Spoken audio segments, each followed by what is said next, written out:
로마서 10장 17절 함께 읽겠습니다. 그러므로 믿음은 들음에서 나며 들음은 그리스도의 말씀으로 말미암았느니라. 아멘. 우리 성도님들께서 기도해 주셔서 컨디션도 많이 회복하고 오늘 서울에서 예배도 잘 인도하고 내려왔습니다. 기도해 주신 성도님들께 감사의 인사를 드립니다. 7시에 비행기 타고 올라가서 11시 예배 설교하고 3시 비행기 타고 정신없이 내려왔는데 다행히 연착 없이 이렇게 내려와서 함께 예배할 수 있으면 얼마나 감사한지 모릅니다. 여러분도 감사하시죠? 예배가 정말 기대가 되고 예배 드리는 것이 정말 감사가 되었으면 좋겠습니다. 예배는 구원받은 이들의 특권이죠. 예배는 구원받은 이들이 할 수 있는 행위이고요.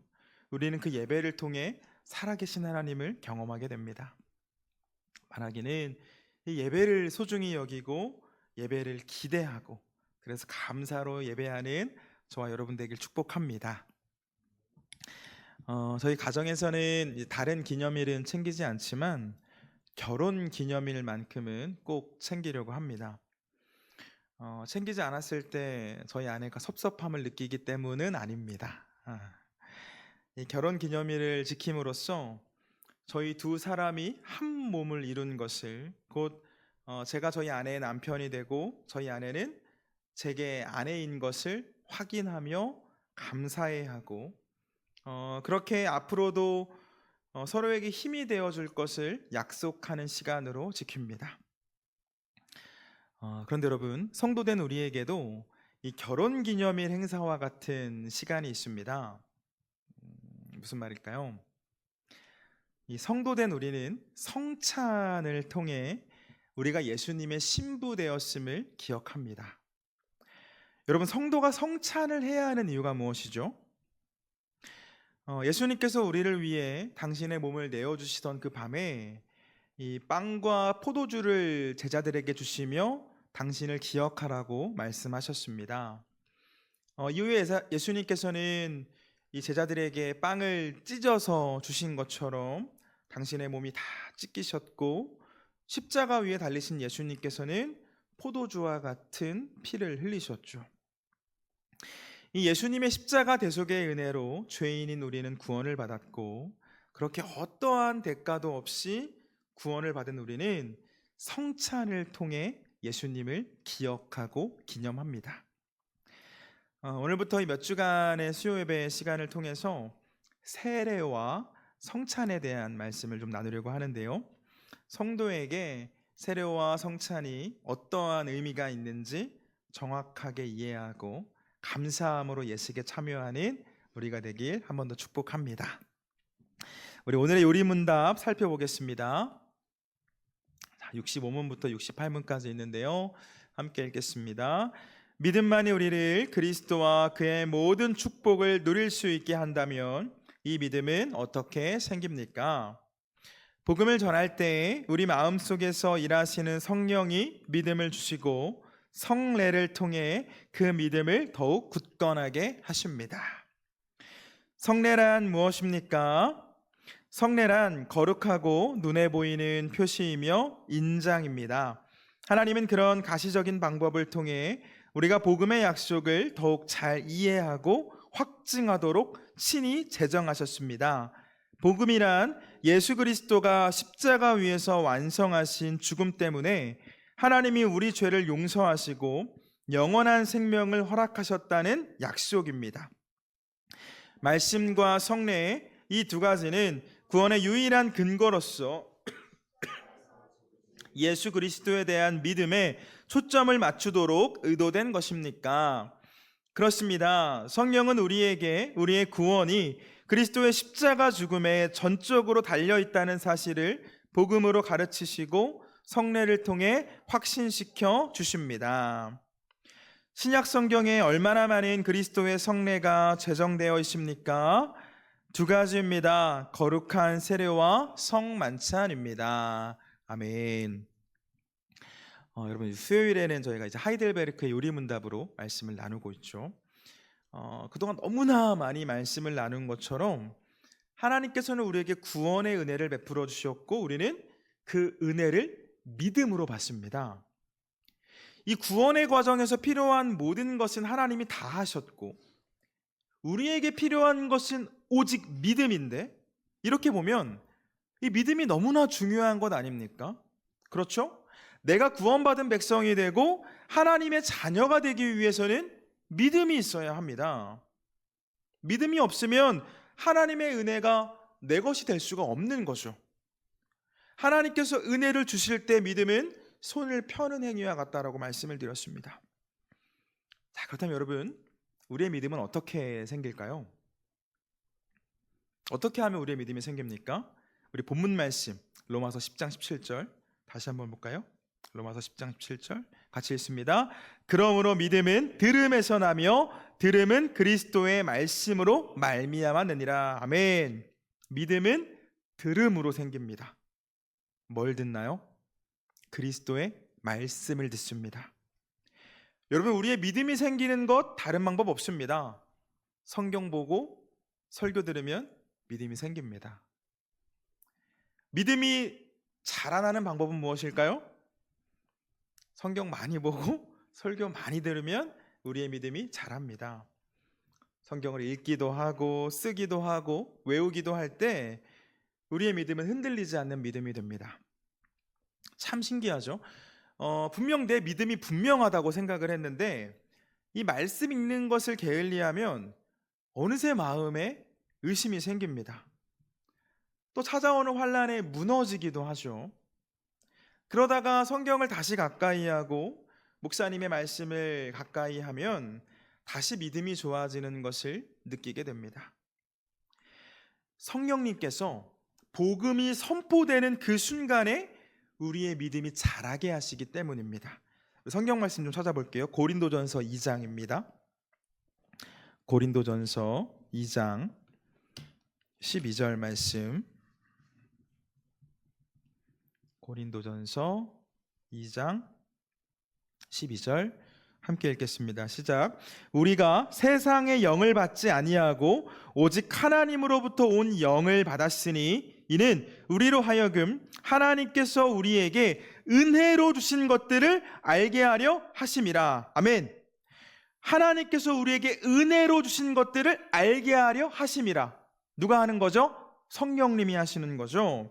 하나님께서는 우리에게 당신의 영, 곧 성령님을 보내주셨고 성령님께서는 우리에게 하나님의 은혜를 깨닫게 하십니다.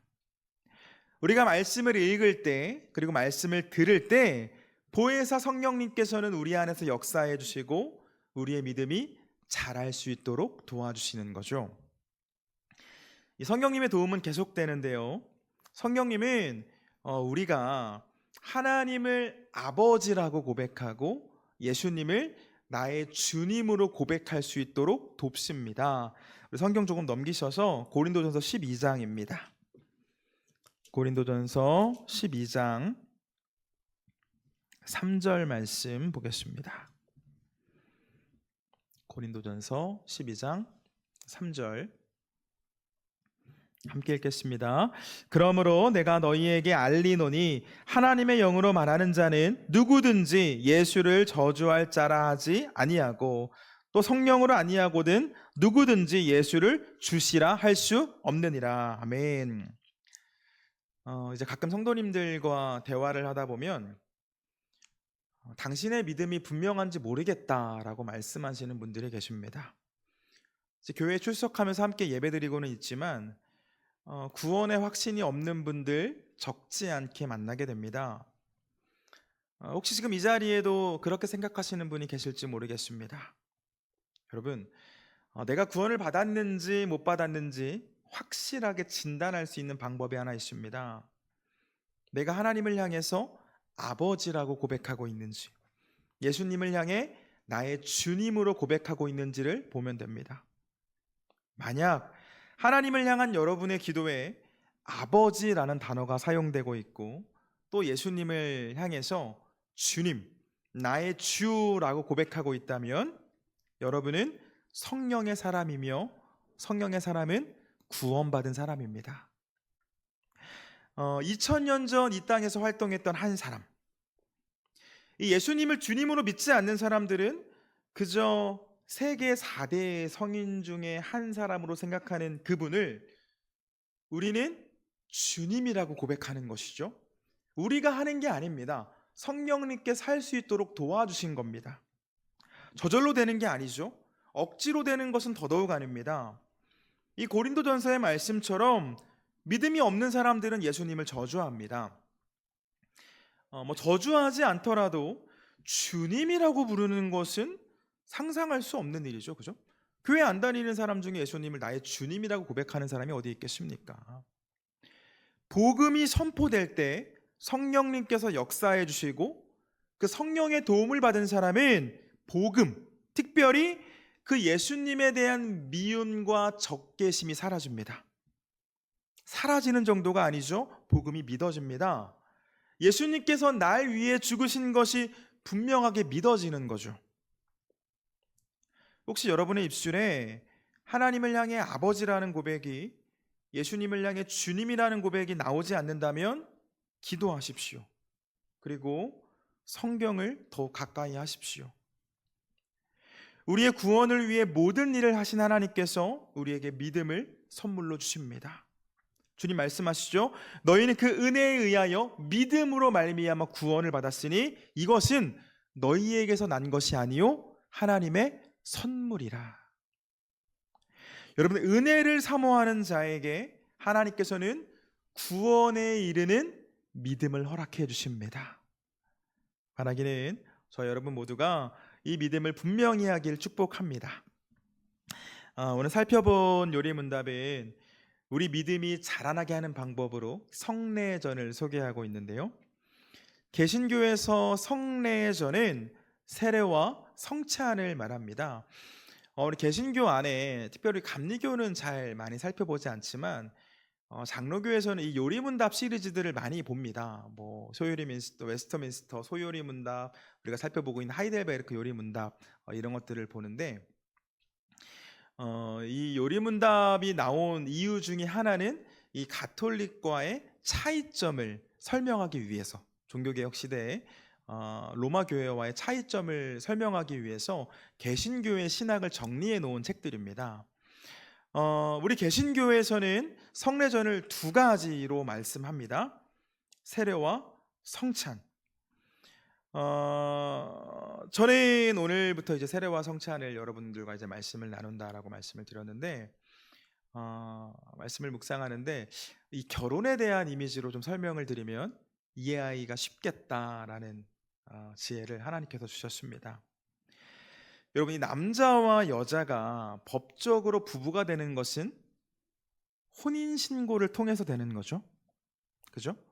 혼인신고가 되어 있지 않으면 서로는 부부라고 생각할지 모르지만 공식적인 부부는 아닙니다. 나라에서 인정받는 부부는 아니죠. 혼인신고가 되어야 부부로서 인정을 받습니다.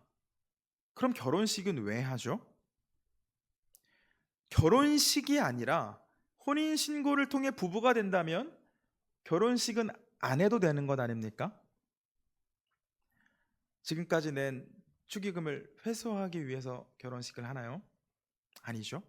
결혼식은 많은 사람 앞에서 두 사람이 한 가정을 이루었음을 공포하는 시간입니다. 두 사람은 이제 한 몸이 되었습니다 라는 그 주례자의 선포와 함께 하객들은 그 두 사람이 한 몸이 된 것에 증인이 되는 거죠. 세례도 마찬가지입니다. 간혹 군인들은 초코파이를 받기 위해 세례를 받기도 하지만 세례는 내가 구원받았음을 믿음의 공동체 앞에서 공포하는 시간입니다. 내가 지난날의 모든 죄를 사함받고 값없이 의롭다 여김을 받았습니다. 나는 이제 구원과 영생을 약속받은 하나님의 백성이 되었습니다 라는 사실을 공동체 앞에서 밝히는, 공식적으로 밝히는 순서가 세례인 거죠. 곧 신랑 되신 그 예수님과의 결혼식이 우리 성도에게는 세례의 시기고요.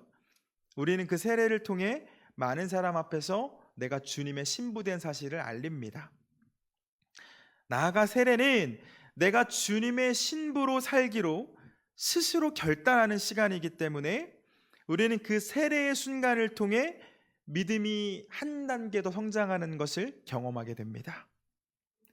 자, 오해하지 말 것은 제가 혼인신고 말씀을 드린 이유가 이것인데요, 세례를 통해 구원받는 것은 아닙니다. 결혼식을 통해 법적으로 부부가 되는 게 아닌 것처럼 세례를 통해 구원받는 게 아닙니다. 구원은 오직 믿음으로 받습니다.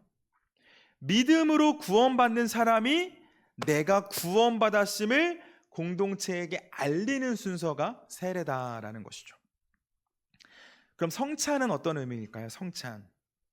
세례가 결혼식과 같다면 성찬은 결혼기념일과 같다라는 생각을 해봤습니다. 결혼기념일에 두 부부가 서로 맛있는 음식을 먹으면서 부부가 된 것을 기념하는 것처럼 성찬은 내가 주님의 은혜로 예수님의 신부가 되었음을 기억하는 시간인 거죠. 빵을 먹으면서 날 위해 찢기신 예수님의 살을 묵상하고 포도주를 마시면서 날 위해 흘리신 주님의 보혈을 묵상합니다. 여러분, 제가 조금 전에 성례전은 우리의 믿음이 자라나도록 하는 도구라고 말씀을 드리지 않았습니까? 이 어거스틴은 성찬이 보는 복음이다, 성찬은 보는 복음이다 라고도 말을 했는데요, 귀로만 들었던 그 복음을 눈으로 보고 손으로 만지며 입으로 느끼게 하는 귀한 시간인 거죠. 우리의 믿음은 복음을 통해서 분명해진다라고 말씀을 제가 드렸는데, 성경 말씀을 듣고 읽을 때에도 우리의 믿음이 성장하지만 우리는 성찬에 참여함으로, 곧 복음을 보고 만지고 느낌으로 우리의 믿음이 자라난다라는 것이죠. 여러분, 그렇다면 이 성찬을 대하는 우리의 태도는 어때야 하겠습니까? 지루하고 형식적인 것 왜 하는지 모르겠다라고 생각하며 참여해야 될까요? 그렇지 않죠? 나를 너무나 사랑하신 그 하나님의 큰 사랑을 떠올리면서 정말 감사함으로 받고, 그 감사함으로 성찬을 받고 우리의 믿음을 더욱 분명하게 하는 너무나 좋은 기회로 삼아야 합니다. 이 말씀을 준비하면서 우리 교회에서도 성찬 좀 자주 해야겠다라고 결심하게 됐는데요, 특별히 우리 교회는 이제 또 수요예배만 나오시는 성도님들도 계시기 때문에 수요예배 때도 좀 성찬을 하면 좋겠다라는 생각을 합니다. 조만간 하게 될 텐데요, 기대하는 마음으로 참석하시고 믿음을 분명히 하는 우리가 되길 축복합니다. 이 설교를 시작하며 말씀드린 것처럼 앞으로 몇 주간의 수요일 동안 세례와 성찬에 대한 말씀을 조금 더 깊게 나눌 건데요, 오늘 말씀은 여기에서 정리하도록 하겠습니다. 이 반복해서 말씀드림으로 강조하는 것은 세례와 성찬, 곧 이 성례전은 우리의 믿음이 자라나는 데 있어서 너무나 중요하지만 그 자체로 구원의 능력을 가지지는 않습니다. 세례와 성찬에는 죄 용서와 구원의 기능이 없습니다. 영생을 보장하는 것도 아닙니다. 그런데 너무나 중요합니다. 왜 그렇죠? 구원은 오직 믿음으로만 받는데, 한 번 더, 구원은 오직 믿음으로 받는데 이 성례전은 우리의 믿음이 분명해지도록 돕기 때문입니다. 우리는 이 세례와 성만찬을 통해 예수님께서 날 위해 죽으시고 피 흘리셨음을 확신하며 그 은혜로 나의 모든 죄가 사함을 받고 영원한 하나님의 나라에서 영생하게 됨을 확신합니다. 사랑하는 여러분, 우리의 믿음은 복음 선포를 통해 생겨나고 세례를 통해서, 내 세례만이 아니죠, 내 세례는 이미 다 받으셨잖아요, 다른 사람의 그 세례 받는 모습을 보면서도 우리는 기억할 수 있는데, 세례를 통해 나의 믿음을 확증하며 성찬을 통해 우리의 믿음을 더욱 굳건하게 합니다. 앞으로 함께 신앙생활 하시는 동안 우리 믿음의 공동체와 함께 많은 세례를 보고 또 성찬에 참여하게 될 텐데, 내 믿음이 자라나는 소중한 기회로 삼으셔서 열린 마음으로, 무엇보다 감사하는 마음으로 참석하셔서 이전에 있던 순서들보다 더 큰 은혜를 누리는 저와 여러분 되길 주님의 이름으로 축원합니다.